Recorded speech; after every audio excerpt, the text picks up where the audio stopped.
মানুষ মারা যাওয়ার পর কিয়ামতের ময়দানে উপস্থিত হবে। এই কিয়ামতের ময়দান সম্পর্কে আমাদের চারটা আকীদা বিশ্বাস পোষণ করা লাগবে। কয়টা? চারটা।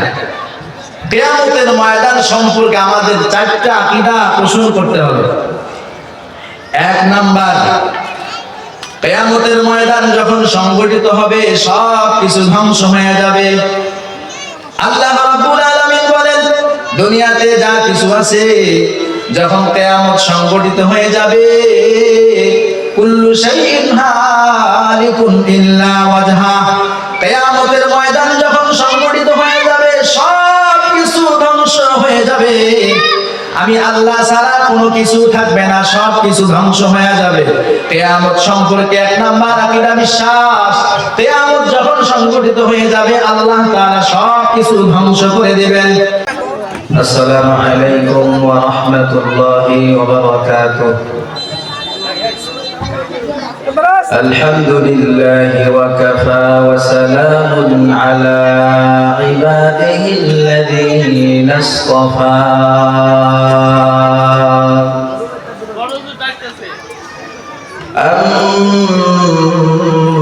أما بعد فأعوذ بالله من الشيطان الرجيم. بسم الله الرحمن الرحيم. أفحسبتم أنما خلقناكم عبثا وأنكم إلينا لا ترجعون.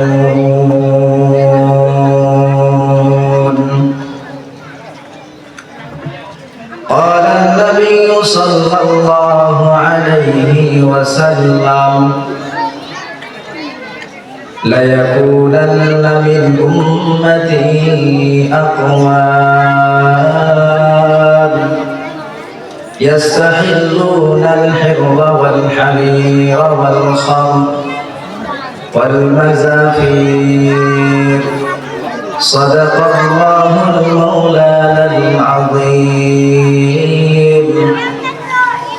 وصدق رسوله النبي الكريم ونحن على ذلك من الشاهدين والشاكرين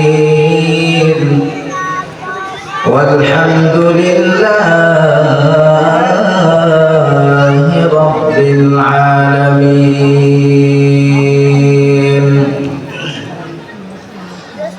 الحمد لمن قدر خيرا وخبالا.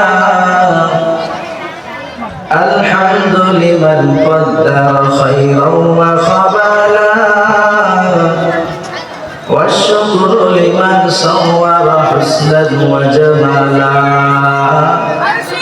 والشكر لمن صور حسنا وجمالا. فرد صمد عن صفة الخلق بريء.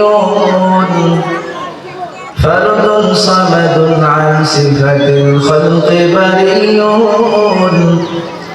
رب أزلي خلق الخلق كمالا. رب أزلي خلق الخلق كمالا.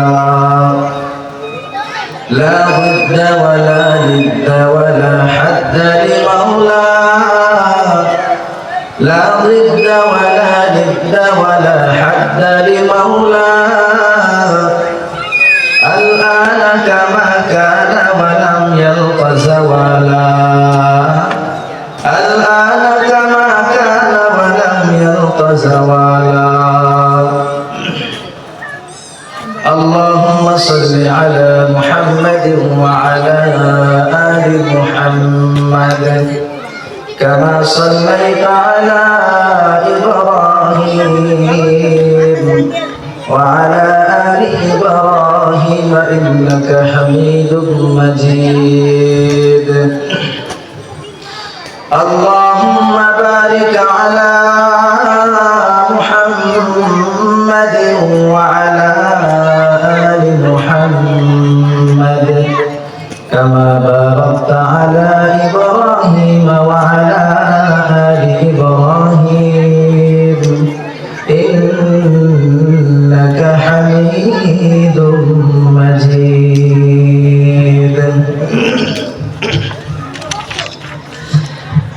নুরানি তালিমুল কোরআন মাদ্রাসার হাফেজ ছাত্রদের আগ্রী প্রদান উপলক্ষে ওয়াজ ও দোয়া মাহফিলের সম্মানিত সভাপতি, বিশেষ অতিথি, দূর দূরান্ত থেকে আগত ইসলাম প্রিয়, নবী প্রিয় তাওহীদি জনতা,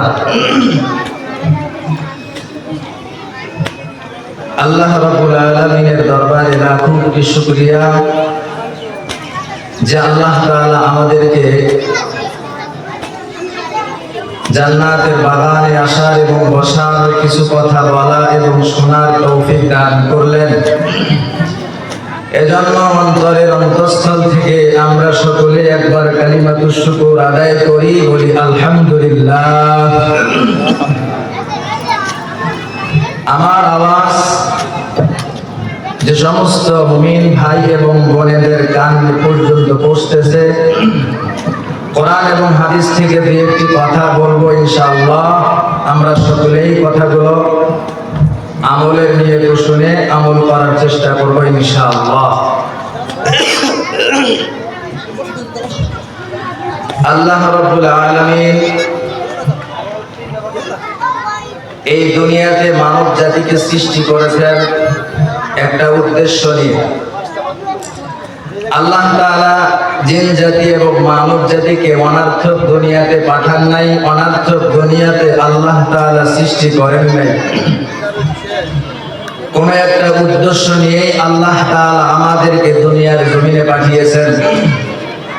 আল্লাহ তাআলা আমাদেরকে অনার্থক যে সৃষ্টি করেন নাই, এ ব্যাপারে আল্লাহ তাআলা সূরাতুল মুমিনুনের 115 নম্বর আয়াতে আল্লাহ তাআলা বলেন,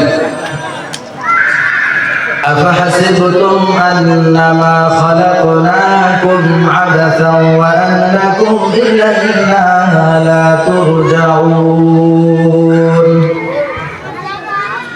আল্লাহ রাব্বুল আলামিন বলেন, হে দুনিয়ার মানুষ, তোমরা কি এটা ভাবো, তোমরা কি এটা মনে করো, আন্নামা খালাকনাকুম আবাসা, আমি আল্লাহ তোমাদেরকে দুনিয়ার জমিনে সৃষ্টি করেছি অনার্থক। আল্লাহ রাব্বুল আলামিন বলেন, তোমরা কি এটা মনে করো, তোমরা কি এটা ধারণা করো, দুনিয়ার জমিনে আমি আল্লাহ তোমাদেরকে সৃষ্টি করেছি অনার্থক সৃষ্টি করেছি, এমনকি তোমরা ধারণা করো ওয়া আন্নাকুম ইলাইনা লা তুরজাউন। আর তোমরা কি এটা মনে করো, এটা ধারণা করো তোমরা আমার কাছে আর কোনোদিন ফিরে আসবে না? না না, এমনটা হবে না, বরং তোমাদের ধারণা হলো মিথ্যা। আমি আল্লাহ দুনিয়ার জমিনে তোমাদেরকে অনার্থক সৃষ্টি করি নাই, এবং তোমরা যে ধারণা করো তোমরা আমার কাছে ফিরে আসবে না, এমনটাও হবে না, বরং প্রত্যেকটা নর এবং নারীকে আমি আল্লাহর কাছে ফিরে আসতে হবে। আল্লাহ তাআলা আমাদেরকে দুনিয়াতে অনার্থক সৃষ্টি করেননি। আল্লাহ রাব্বুল আলামিন বলেন, ওয়া মা খালাকনাস সামাআ ওয়াল আরদা ওয়া মা বাইনাহুমা বাতিলা।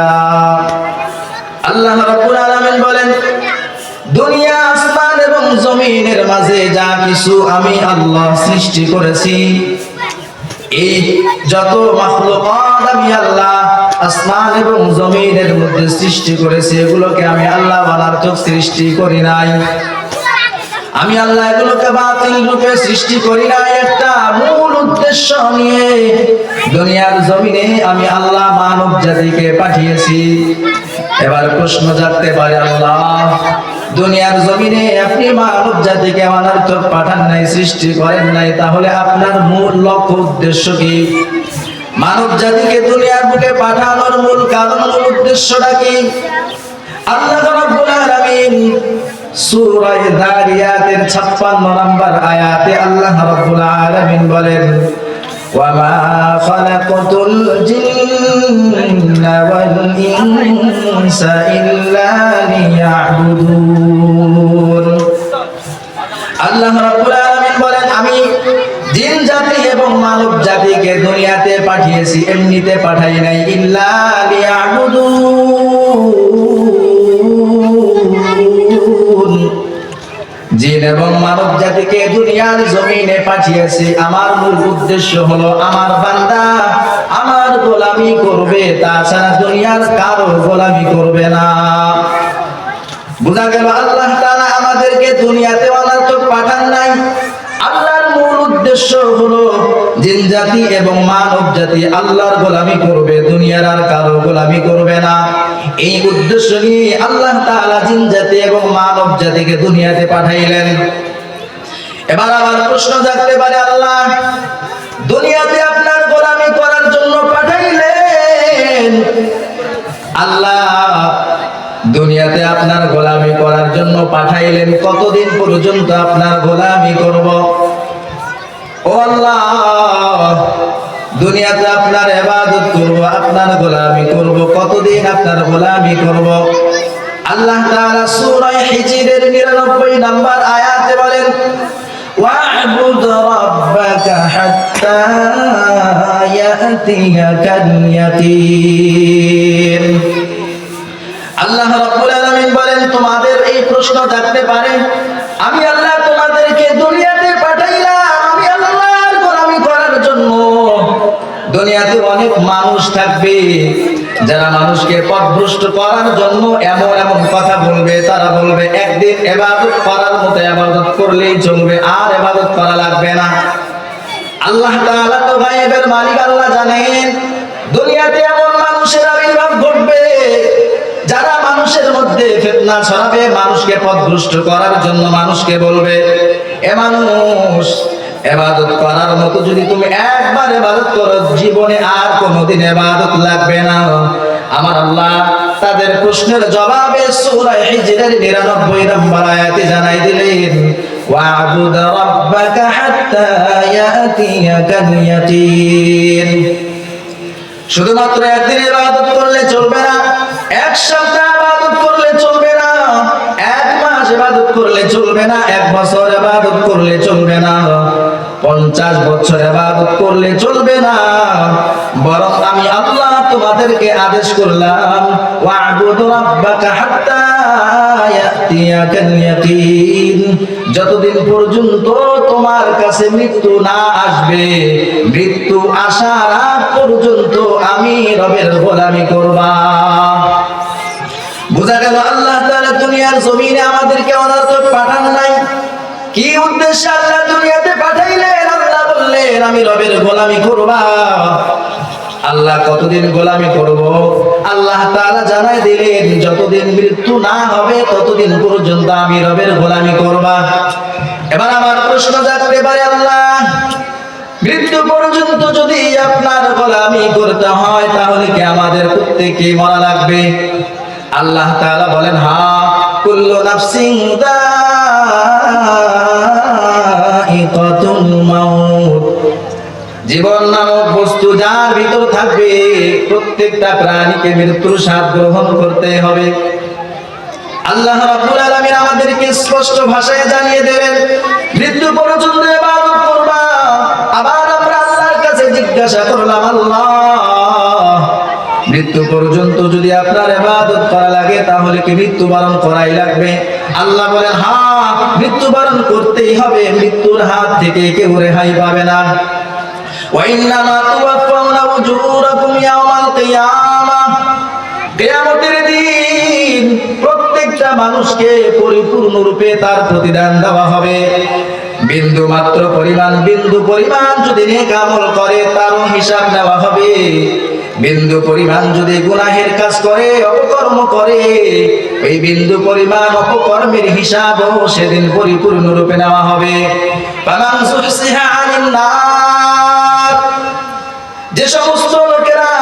যে সমস্ত লোকদেরকে জাহান্নাম থেকে বের করে দেওয়া হবে, ওয়া উদখিলাল জান্নাহ, এবং জান্নাতে প্রবেশ করানো হবে। আল্লাহ বলেন ফাকাদ ফাজ, এরাই হলো সফল কাম। তাহলে বোঝা গেল আল্লাহ দুনিয়াতে আমাদের অনার্থ পাঠান নাই। কেন পাঠাইলেন? আল্লাহ বলে দিলেন আমি রবের গোলামি করবা। আবার প্রশ্ন করলাম আল্লাহ আপনি রবের গোলামি করব কতদিন? আল্লাহ জানাই দিলেন মৃত্যু পর্যন্ত। আবার প্রশ্ন করলাম আল্লাহ মৃত্যুবরণ কি করতেই হবে? আল্লাহ বলেন হ্যাঁ মৃত্যুবরণ করতেই হবে। আবার প্রশ্ন জানতে পারে আল্লাহ মৃত্যুবরণ যদি করতেই হয়, এই মৃত্যু থেকে যদি আমি পলায়ন করি, আমি বাংলাদেশে আছি, বাংলাদেশ থেকে ইন্ডিয়া পালাইলাম, ইন্ডিয়া থেকে শ্রীলঙ্কা পালাইলাম, আল্লাহ রাশিয়া পালাইলাম, বাংলাদেশ থেকে যদি বিভিন্ন রাষ্ট্রে মৃত্যুর হাত থেকে পলায়ন করার চেষ্টা করি, তাহলে কি মৃত্যুর হাত থেকে বাঁচতে পারবো কিনা? আল্লাহ বলেন না না, কুল ইন্নাল মাউতাল্লাযী তাফিররুনা মিনহু ফাইন্নাহু মুলাকীকুম। আল্লাহ বলেন তুমি যেখানেই থাকো না কেন, যেখানেই থাকো না কেন, বাংলাদেশ থেকে তুমি যেই দেশেই যাও না কেন, মৃত্যু থেকে পলায়ন করলে তোমার কোনো লাভ হবে না। আল্লাহ তাআলা পয়গম্বরের মাধ্যমে জানাই দিলেন, পয়গম্বর দুনিয়াবাসী আপনার যত উম্মত আছে প্রত্যেকটা উম্মতকে আপনি জানাই দেন লা ইয়ানফাউকুমুল ফিরার ইন ফারারতুম মিনাল মাউত। দুনিয়াবাসী মানুষদেরকে জানাই দেন এরা যদি মৃত্যুর হাত থেকে পলায়ন করতে চায়, মৃত্যুর হাত থেকে পলায়ন করা তাদের কোনো উপকারে আসবে না। বোঝা গেল মৃত্যুর হাত থেকে যদি আমরা পলায়ন করি, মৃত্যুর হাত থেকে আর কেউ আমরা রক্ষা পাবো না। এবার আবার প্রশ্ন জাগতে পারে মালিক মৃত্যুর হাত থেকে যদি পলায়ন করে বাঁচতে না পারি, তাহলে কি মৃত্যু আমাদের সাথে মোলাকাত করবে? আল্লাহ তাআলা সূরাতুল জুমার মধ্যে বলেন কুল ইন্নাল মাউতাল্লাযী তাফিররুনা মিনহু ফাইন্নাহু মুলাকীকুম। আল্লাহ তাআলা পয়গম্বরের মাধ্যমে জানাই দিলেন পয়গম্বর আপনি দুনিয়াবাসী আপনার উম্মতকে জানায় দেন ইন্নাল মাউতাল্লাযী তাফিররুনা, তারা যদি মৃত্যু থেকে পলায়ন করে মৃত্যু থেকে তারা বাঁচতে পারবে না। ফাইন্নাহু মুলাকীকুম, মৃত্যু একদিন না একদিন তোমার সাথে মুলাকাত করবে। তাহলে বোঝা গেল মৃত্যুর হাত থেকে কেউ আমরা বাঁচতে পারবো না। আবার যদি প্রশ্ন করি মাবুদ মৃত্যুর হাত থেকে এত চেষ্টা করলাম পলায়ন করতে পারলাম না, মৃত্যু আমার সাথে সাক্ষাৎ করবে, আল্লাহ তবে একটা আমার মনে প্রশ্ন জাগে। কি প্রশ্ন? আল্লাহ আমি যদি দুর্বোধ্য কোন প্রাচীরের মধ্যে আবদ্ধ থাকি, বিশাল বড় অট্টালিকা বানানোর পরে অট্টালিকার মধ্যে দুর্বোধ্য প্রাচীর নির্মাণ করে প্রাচীরের মধ্যে যদি আমি মৃত্যুর হাত থেকে বাঁচার চেষ্টা করি, তাহলে কি পারবো কিনা? আল্লাহ তাআলা জানায় দেন আইনামা তাকুনু ইউদরিকুমুল মাউত ওয়ালাউ কুনতুম ফি বুরুজিম মুশাইয়াদা। আল্লাহ তাআলা বলেন তোমার অন্তরে একটা প্রশ্ন জাগতে পারে, তুমি যদি কোন দুর্বোধ্য কোন প্রাচীরের মধ্যে আবদ্ধ থাকো, মৃত্যুর হাত থেকে বাঁচতে পারবা কিনা? আল্লাহ বলে না না, দুর্বোধ্য কোন প্রাচীরের মধ্যেও যদি বান্দা তুমি লুকায়িত থাকো, মৃত্যু নামক বস্তু তোমার সাথে সাক্ষাৎ করবে। মৃত্যু থেকে বাঁচার কোনো রাস্তা আমি দুনিয়াতে রাখি নাই। বোঝা গেল মৃত্যুবরণ করা লাগবে।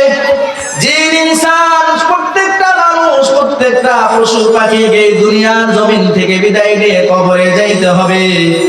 কবরে যাওয়ার পর যখন মৃত্যু হয়ে যাবে, মৃত্যু হওয়ার পর আমরা প্রত্যেকটা মানুষ যেই ময়দানে উঠবো, যেই ময়দানে উপস্থিত হব, ওই ময়দানকে বলা হয় কিয়ামতের ময়দান। মৃত্যুর পর প্রত্যেকটা মানুষ কিয়ামতের ময়দানে উপস্থিত হবে।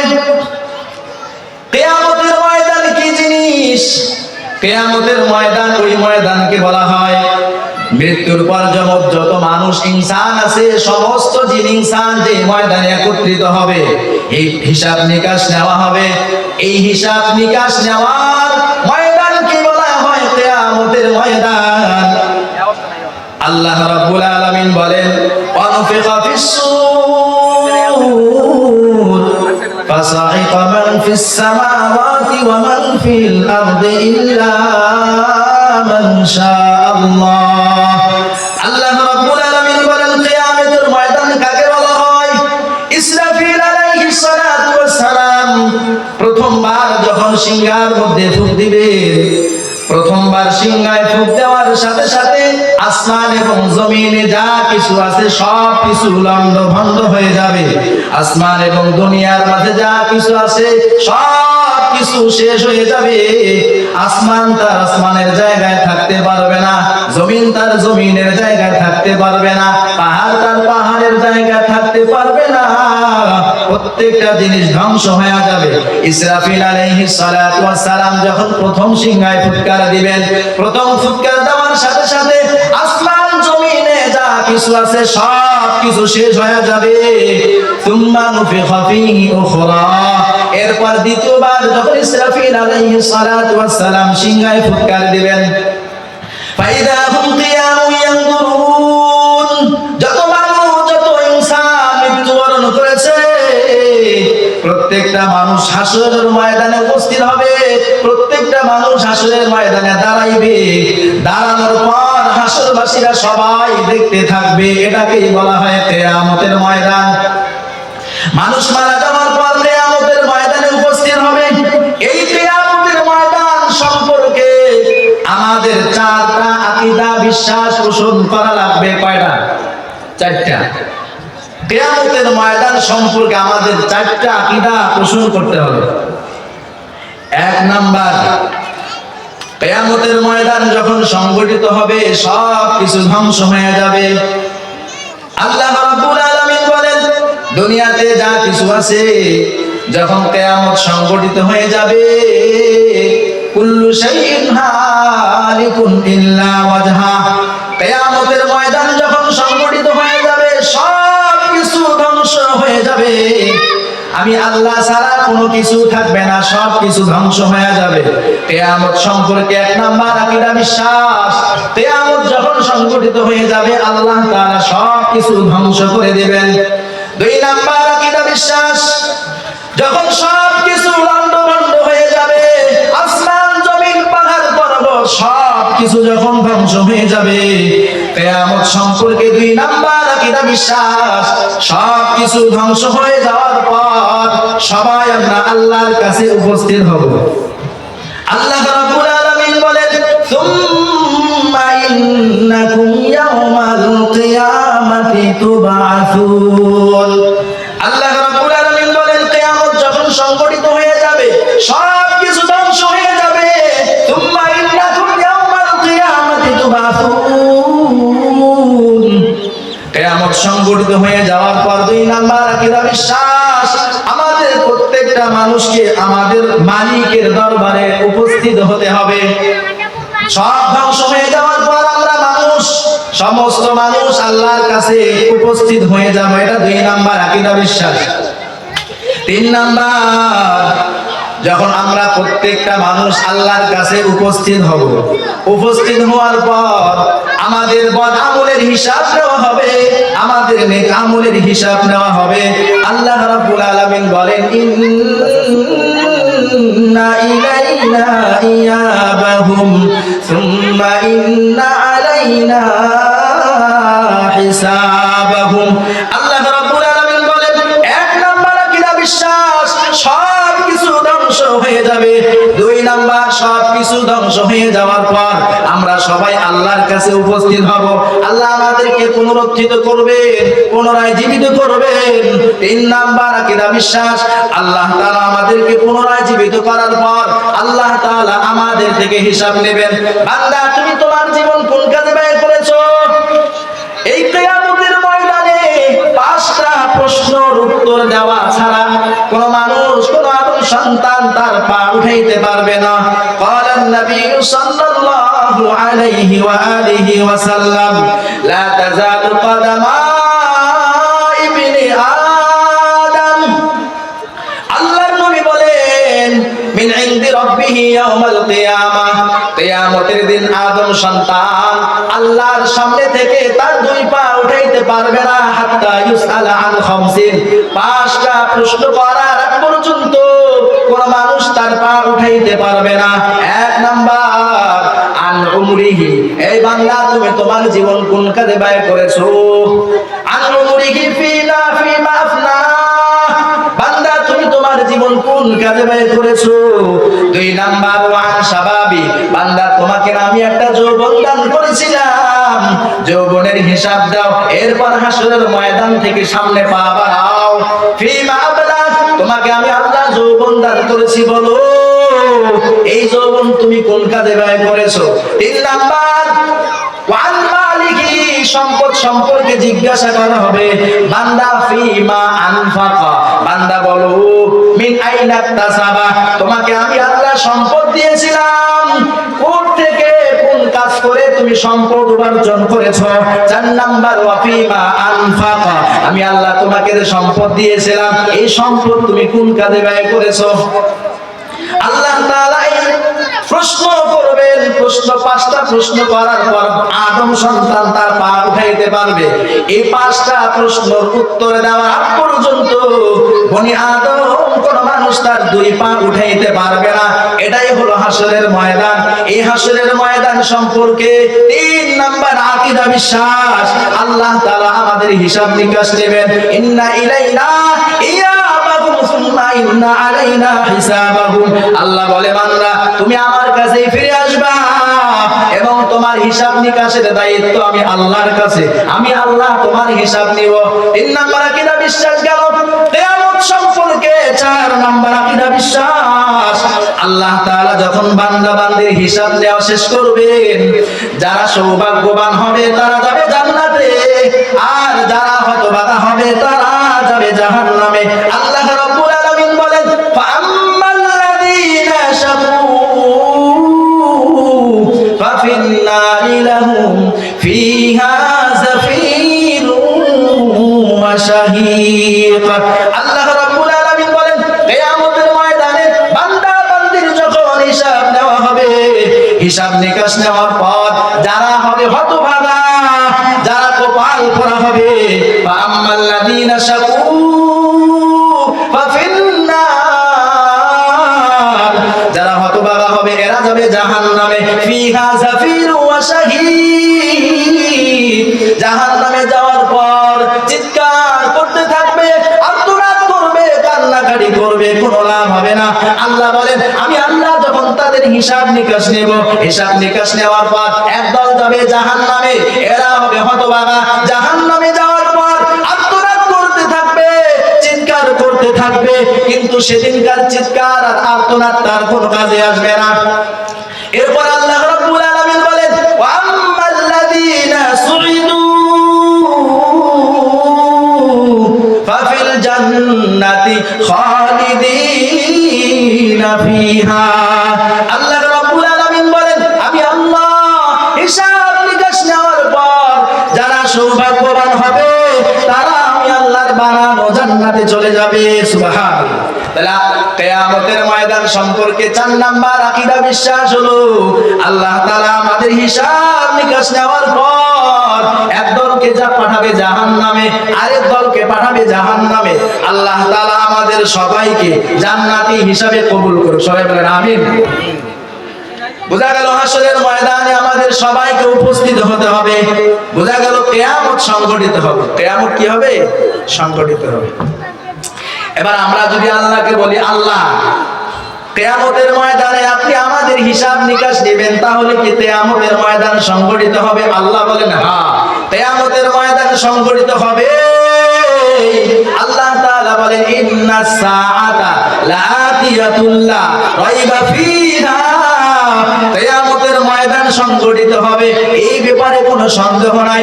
আবার প্রশ্ন জাগে আল্লাহ কিয়ামতের ময়দান তো সংঘটিত হবে আপনি কেন বললেন এর ব্যাপারে কোনো সন্দেহ নাই?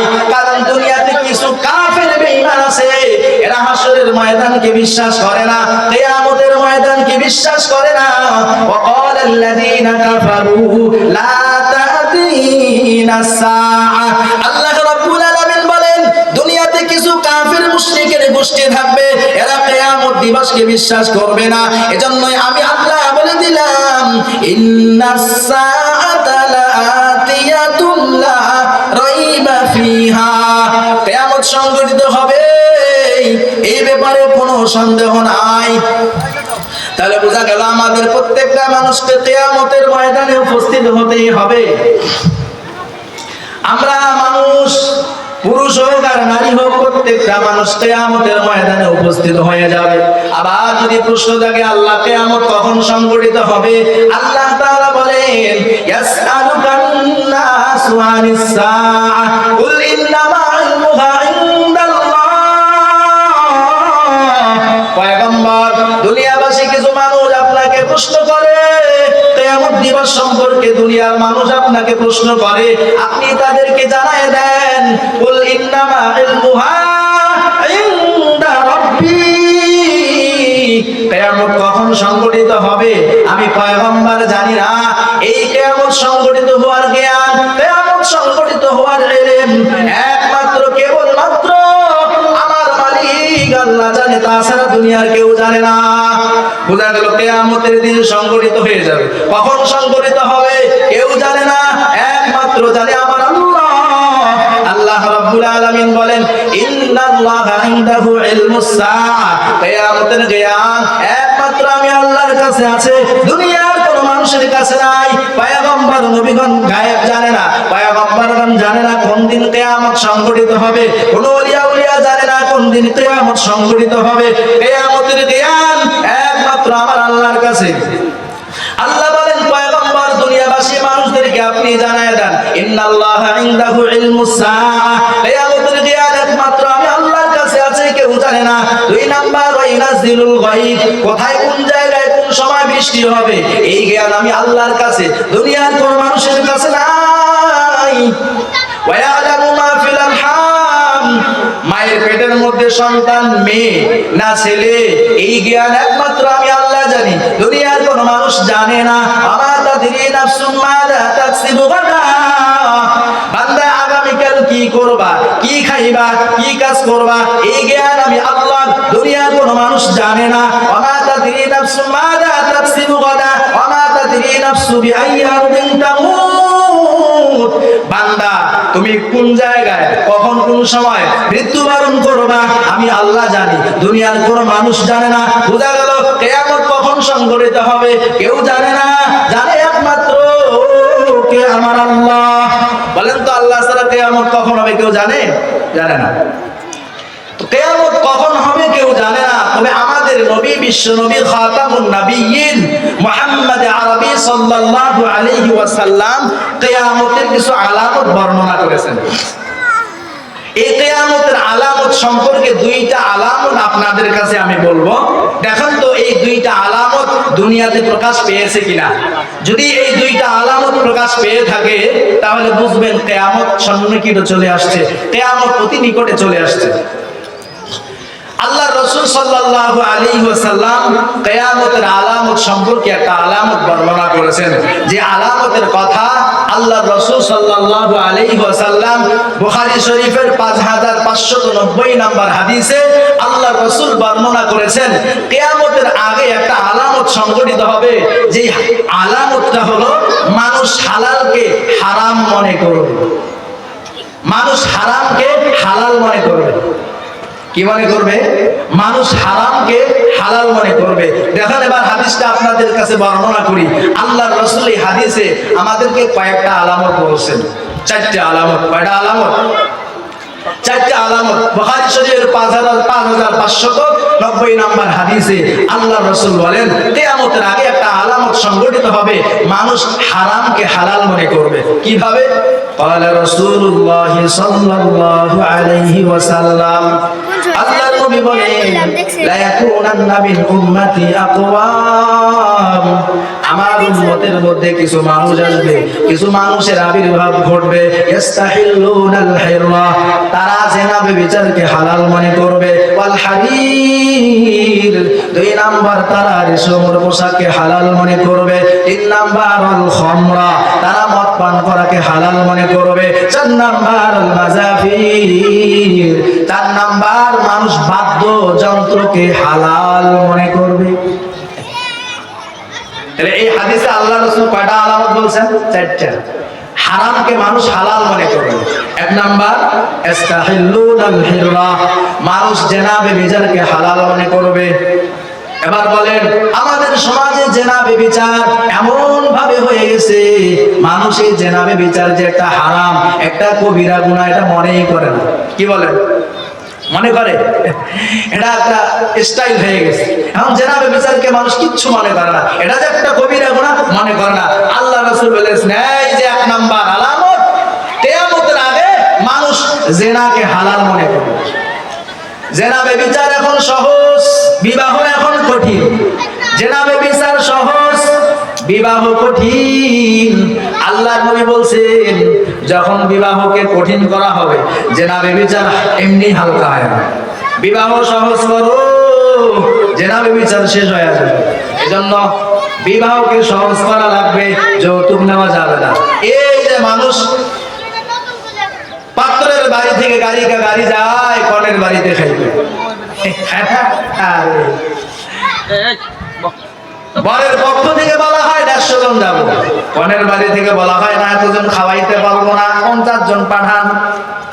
বরের বাড়ি থেকে কয় না আমার আত্মীয় স্বজনের অভাব নাই, বাপ দাদা 14 গোষ্ঠী আছে, কোনোদিন বিয়ে গোস্ত খায় নাই, গরুর গোস্ত খাওয়ার জন্য যাবে। কি পরিস্থিতি এরকমই। এজন্য যখন বিবাহ সহজ হবে, জিনা ব্যভিচার কঠিন হয়ে যাবে। এজন্য আল্লাহর নবী বললেন এক নাম্বার আলামত জিনা ব্যভিচার মানুষ হালাল মনে করবে। ওয়াল হারির, রেশম পোশাক পরিধান করাকে মানুষ হালাল মনে করবে। তিন নাম্বার আল খামরা, মদ পান করাকে মানুষ হালাল মনে করবে। আজকে আমার যুবক ভাই সম্প্রদায় মদ পান করাকে হালাল মনে করে, মদ পান করাকে একটা নিজের জন্য খুব আনন্দময় জিন্দেগি মনে করে। হে যুবক ভাই, আজকে মদ পান কইরা জমিন কাঁপাইতেছো, মদ পান কইরা নর্তকীদের দিয়ে নাচতেছো, মদ পান কইরা আল্লাহ পর্যন্ত কাঁপাইতেছো। যুবক, মদ পান কইরো না, মদ পান করা আল্লাহর জাহান্নামে যাওয়া ছাড়া তোমার কোনো উপায় নাই। আজকে তাকায় দেখেন যত দিবস উদযাপিত হয়, কিছুদিন আগে গেল 31st নাইট ডে, কি আছে? কিছুদিন আগে গেছে না? আরে এমন কোন গুনাহ নাই ওই রাত্রে হয় না। ভ্যালেন্টাইন্স ডে, যত দিবস হয়, যত উৎসব হয়, প্রত্যেকটা দিবসে প্রত্যেকটা উৎসবে এমন কোন গুনাহ নাই যেই গুনাহ হয় না। গান বাজনার গুনাহ, জিনা ব্যভিচারের গুনাহ, ফুটকা ফুটানোর গুনাহ, কি এগুলো হয় না? আল্লাহ রাসূল বলছেন এই যে মদ পান করাকে মানুষ হালাল মনে করবে। আবার আল্লাহ রাসূল বলছেন কিয়ামতের আগে কিছু মানুষের আবির্ভাব ঘটবে, এরা মদ পান করবে, মদের বোতলে মদ লিখবে না, অন্য নাম দিয়ে মদ পান করবে। ইয়াবা, বাবা, ফেনসিডিল, আরো কত কিছু আছে। এই মদ গুলোকে ভিন্ন নাম দিয়ে তারা সেবন করবে, এটা কিয়ামতের আলামত। আল্লাহ রাসূল বললেন 4 নাম্বার আলামত হলো মাজাফির, বাদ্যযন্ত্র মানুষ হালাল মনে করবে। আমাদের সমাজে এমন কোন মানুষের অভাব নাই যারা বাদ্যযন্ত্র গান বাজনাকে হালাল মনে করে, আবার এটাকে হালাল প্রমাণ করার জন্য কোরআন থেকে আয়াতও বলে। আজীব। হ্যাঁ, আমরা যখন গান বাজনার বিরুদ্ধে কথা বলি তখন একদল বলে এদের তো খাওয়া দাওয়া কাম নাই, গান বাজনা বলে হারাম। আরে আপনারা যতই আমাদেরকে গালি দেন না কেন, যখন আপনারা আমাদেরকে বলেন মোল্লাদের খাওয়া দাওয়া কোনো কাম নাই, গান বাজনা হারাম, এই কথা বলে বেড়াচ্ছে, কোরআন হাদিস থেকে দলিল দিচ্ছে মোল্লাদের খাওয়া দাওয়া কাম নাই, এরা যখন আমাদেরকে গালি দেয় তখন আমাদের খুশি লাগে। কেন খুশি লাগে জানেন? কারণ 1450 বছর আগে আমার নবী বলেছেন কিছু লোকের আবির্ভাব ঘটবে, এরা গান বাজনাকে হালাল মনে করবে, কোরআন হাদিস থেকে দলিল পেশ করবে। এরা যখন বলে আমাদের তো আনন্দ লাগে, কারণ আমার রাসূলের কথা বাস্তবে প্রমাণিত হচ্ছে। তাহলে বলেন তো গান বাজনা হালাল না হারাম? হারাম। তুমি যত বড় পীর সাহেব হও, যত বড় আল্লাহ বলি হও, যত বড়ই হও না কেন, যত বড়ই মন্ত্রী মিনিস্টার হও না কেন, আল্লাহ গান বাজনা হারাম করেছেন 100 বার নয়, কোটি বার নয়। আমার জীবন যতদিন থাকবে আল্লাহ বলছেন গান বাজনা হারাম, আমরা আলেমগণ বলবো গান বাজনা হারাম। বুঝে আসছে কথা? দেখেন গান বাজনা করার জন্য কতগুলো ক্ষতি হয়, একটু খেয়াল করেন। এই গান বাজনার কারণে আমাদের সমাজে 1 নাম্বার ক্ষতি হয়, অপচয়। কি হয়? 1 নাম্বার অপরাধ হয়, গুনাহ হয়, অপচয়ের গুনাহ। আল্লাহ রাব্বুল আলামিন বলেন, ওয়ালা তুসরিফু ইন্নাল্লাহা লা ইউহিব্বুল মুসরিফিন। আল্লাহ রাব্বুল আলামিন বলেন, তোমরা অপচয় করবে না, অপচয়কারীকে আমি আল্লাহ ভালোবাসি না। এজন্য গান বাজনার আয়োজনের মাধ্যমে অপচয় করা যাবে না। পটকা ফুটানো হয়, এটা অপচয়। আতশবাজি ফুটানো হয়, অপচয়। এগুলো অপচয়। যারা গান বাজনার মাধ্যমে অপচয় করে, যারা ফুটকা ফুটানোর মাধ্যমে অপচয় করে, যারা আতশবাজি ফুটানোর মাধ্যমে অপচয় করে, আমার আল্লাহ বলেন আমি তোমাকে ভালোবাসি না। এই গান বাজনার আয়োজনের 1 নাম্বার ক্ষতি হলো অপচয়ের গুনাহ। 2 নাম্বার ক্ষতিটা একটু খেয়াল করেন। আজকে আমাদের সমাজ এত খারাপ হয়ে গেছে, গান বাজনাকে বৈধ মনে করে, অথচ গান বাজনার কারণে 2 নাম্বার ক্ষতি, 2 নাম্বার গুনাহ হয়, মুমিন বান্দা বান্দিকে কষ্ট দেওয়ার গুনাহ। কি বলেন? এই আপনাদের এলাকায় যদি গান বাজনা আয়োজন করা হয়, রাত্রি যখন 12টা বাজে, যত রাত গভীর হয়, ডেস্কের আওয়াজ তত বেশি হয়। কি করেন? সত্য না মিথ্যা? সত্য। রাত্র যত গভীর হয়, এদের গান বাজনার আওয়াজ তত বেশি হয়। আমার আল্লাহ বলে, এ যুবক, আজকে গান বাজনা বাজাইয়া জমিন কাঁপাও, একবার কবরে আয়, আমি আল্লাহ তোরেও কাঁপাইব। দুনিয়াতে জমিন কাঁপাইতেছো, আমার মুমিন মুসলমান বান্দা বান্দীদেরকে কষ্ট দিতেছো, আয় আমার কাছে আয়। তুই যেমন আমার মুমিন বান্দা বান্দীকে কষ্ট দিয়েছিস, হাসরের ময়দানে আমি আল্লাহ তোরে তেমনি কষ্ট দেব। আল্লাহ রাব্বুল আলামিন বলেন, ওয়াল্লাযীনা ইউযুনাল মুমিনিনা ওয়াল মুমিনাতি বিগাইরি মাকতাসাবু ফাকাদ ইহতামালু বুহতানান ওয়া ইসমান মুবিনা।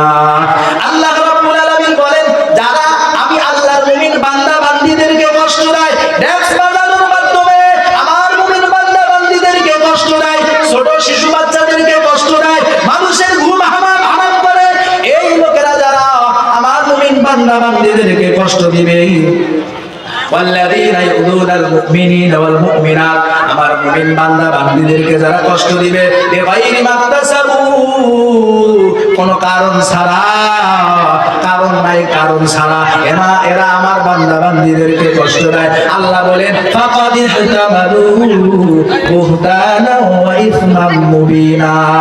আল্লাহ বলেন, এরা যে আমার বান্দা বান্দীদেরকে কষ্ট দেয়, এদের আমলনামায় কেমন গুনাহ হবে? ফাকাদ ইহতামালু বুহতানা, এরা মিথ্যা অপরাধের গুনাহ পাবে, মিথ্যা অপরাধের গুনাহ তাদের আমলনামায় আসবে। বুহতানা ওয়া ইসমান মুবিনা, প্রকাশ্য অপরাধের গুনাহ তাদের আমলনামায় আসবে। তাহলে যারা মুমিন বান্দা বান্দীদেরকে কষ্ট দেয়, এদের কপালে 2টা গুনাহ আছে। 1 নাম্বার মিথ্যা অপরাধের গুনাহ, 2 নাম্বার প্রকাশ্য অপরাধের গুনাহ। যারা প্রকাশ্যে অপরাধ করে, যারা গান বাজনা বাজানোর মাধ্যমে প্রকাশ্য অপরাধ করে, আল্লাহ তাআলা সূরা ইয়াসিনের মধ্যে বলেন, ওয়ান্তাজুল ইয়াউমা আইয়ুহাল মুজরিমুন। আল্লাহ রাব্বুল আলামিন বলেন, এ দুনিয়ার যুবক, তুই গান বাজনা বাজার মাধ্যমে আমার মুমিন বান্দা বান্দীদেরকে কষ্ট দিয়েছো,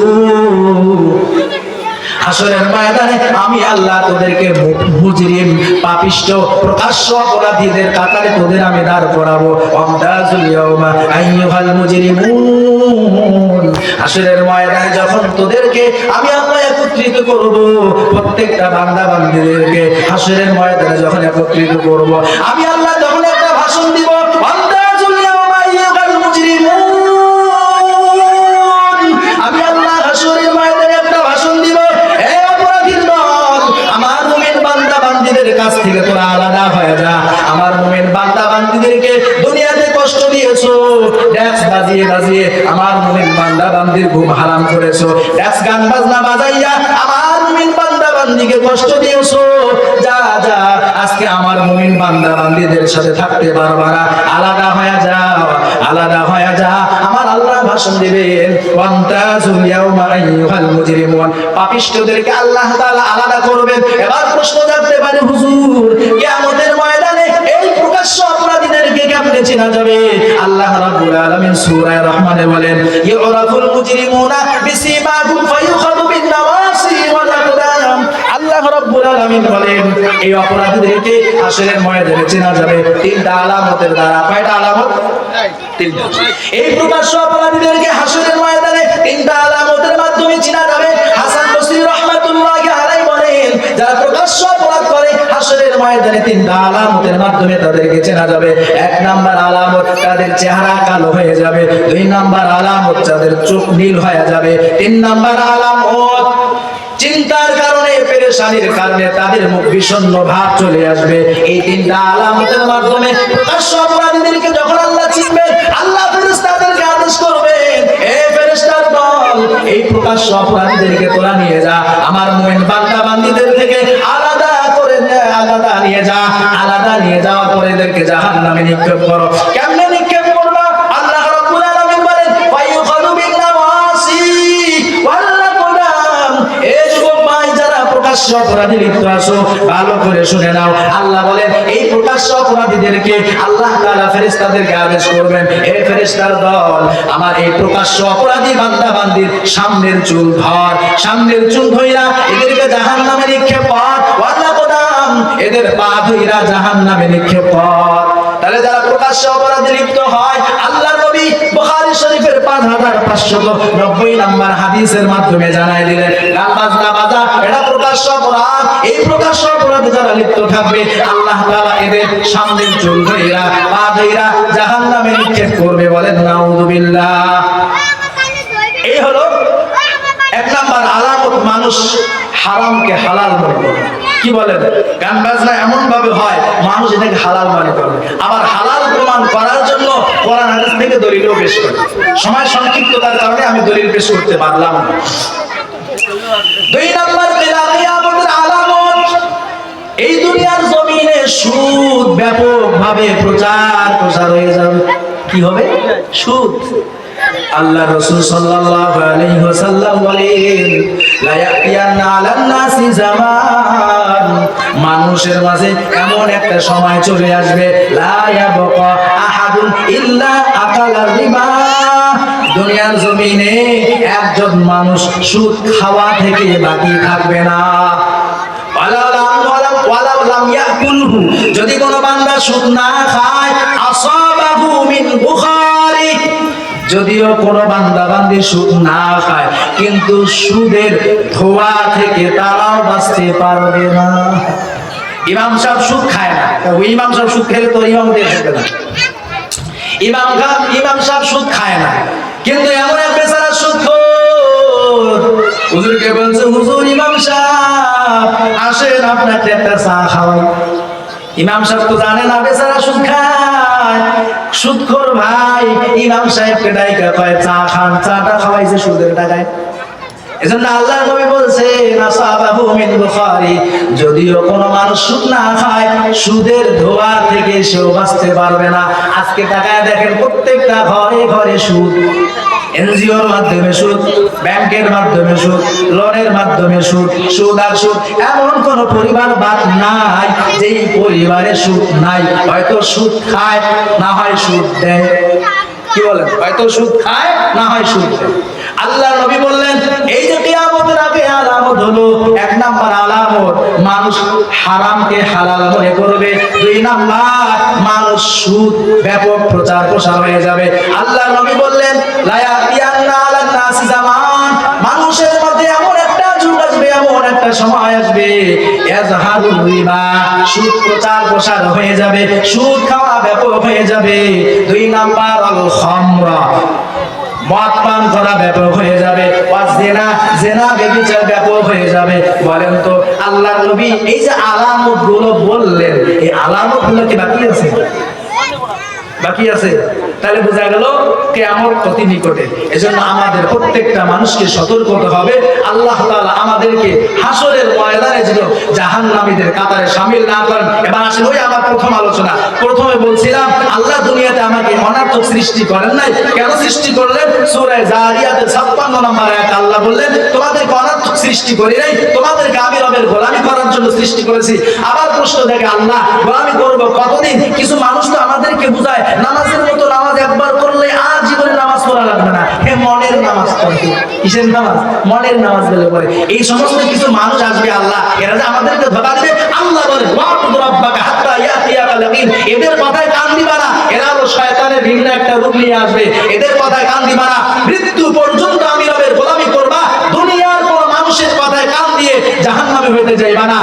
এই যে আল্লাহ তাআলা আমাদেরকে বললেন কতদিন পর্যন্ত ইবাদত করব? মৃত্যু পর্যন্ত। আবার বলছিলাম মৃত্যু কি আসবে? আল্লাহ বলছে হ্যাঁ মৃত্যু আসবে, মৃত্যু থেকে পলায়ন করে কেউ বাঁচতে পারবে না। তাহলে বোঝা গেল আমাদের প্রত্যেকটা মানুষকে মৃত্যুবরণ করতেই হবে। মৃত্যুর পর আল্লাহর কাছে আমাদেরকে উপস্থিত হতে হবে। আল্লাহর কাছে উপস্থিত হওয়ার পর আল্লাহ তাআলা আমাদের হিসাব নেবেন। যদি ভালো কাজ করি জাহান্নাম, যদি নেক কাজ করি জান্নাত। আল্লাহ তাআলা আমাদের সবাইকে, প্রত্যেকটা মুমিন নর নারীকে আমাদের জান্নাতি হিসাবে কবুল করুন। সবাই বলেন আমিন। শেষ কথা, আমি সব মা বাবার কাছে একটা আবদার করে যাই, আপনার সন্তানকে যদি মানুষ বানাইতে চান, আপনার সন্তানকে যদি ভালো বানাইতে চান, তাহলে ভালো মানুষের সংস্রবে নিয়ে যান।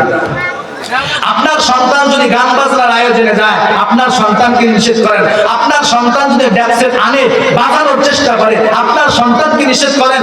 আল্লাহর কসম করে বলি হাসরের ময়দানে ওই সমস্ত সন্তান, যে সমস্ত সন্তান দুনিয়াতে অবাধে যেভাবে বিচার করেছে, অবাধে অশ্লীলতার আয়োজন করেছে, গান বাজনার আয়োজন করেছে, পিতামাতা তাকে নিষেধ করে নাই, আল্লাহ রাব্বুল আলামিন হাসরের ময়দানে ওই সমস্ত সন্তানাদি মা বাবার বুকে পাড়া দিয়ে তারা জাহান্নামে যাবে। বলেন নাউযুবিল্লাহ। এজন্য নিজেও জাহান্নামে হইতে যায়েন না, সন্তানদেরকে জাহান্নামে নিয়ে যায়েন না।